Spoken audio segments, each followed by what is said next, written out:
trend in the rising rates of fertility since the modern world was decreased in the 1950s. There was an all-time low in 1977. What do I do? Nothing, dear. You're not qualified. Marxism took hold as the sociologist John Haskey entertained the idea that workers were particularly put upon in respect of the heightening industrialization of society.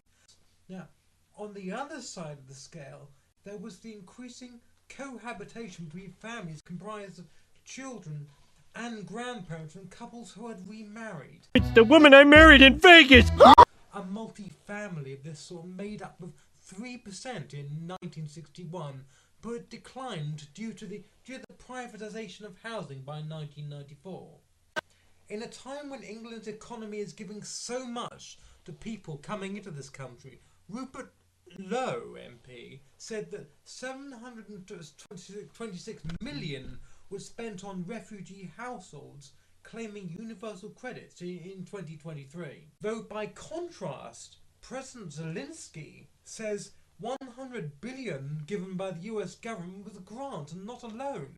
Now this dichotomy of nationhood perspectives gives us pause to think. Donald Trump to bring the right to question the massive aid given to the Ukraine.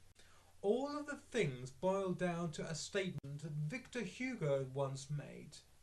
He said, "Paradise of the rich is made out of the hell of the poor." That in Zimbabwe, the opportune investment of cluster homes as financially economic boost to personal finances, potentially having a great effect on the plunge towards the burgeoning upper working class society in a system that favours external validity ahead of personal growth. To be honest with you, that's the best car in the place, that one.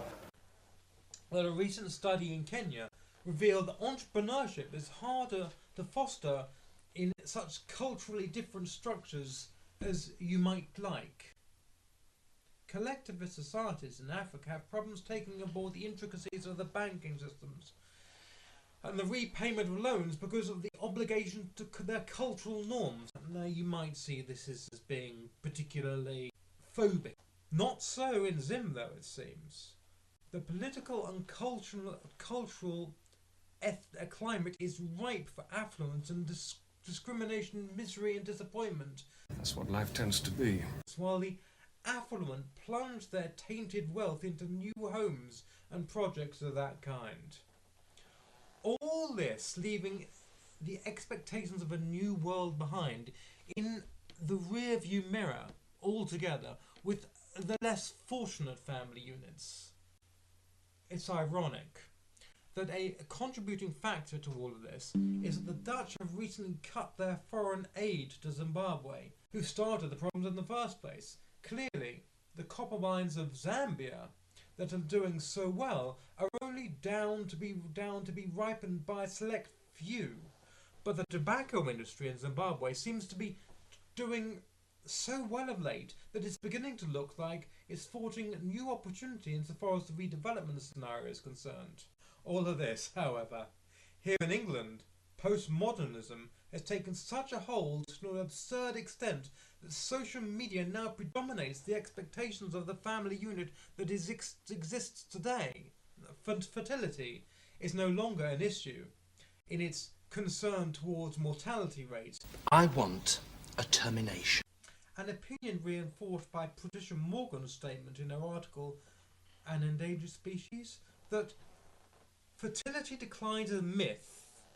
The changing patterns of fertility mean life is becoming more and more diverse and a fragmentation of the traditional family unit. I have to go on my own, I suppose. And at the emphasis on the individual's development, it might be conjectured that because of this, children are becoming more willful in their outlook. Shut up! Can't you? And less prone to elongated apron strings that constrain the modern age. Give us a good clicking. Shakanaka.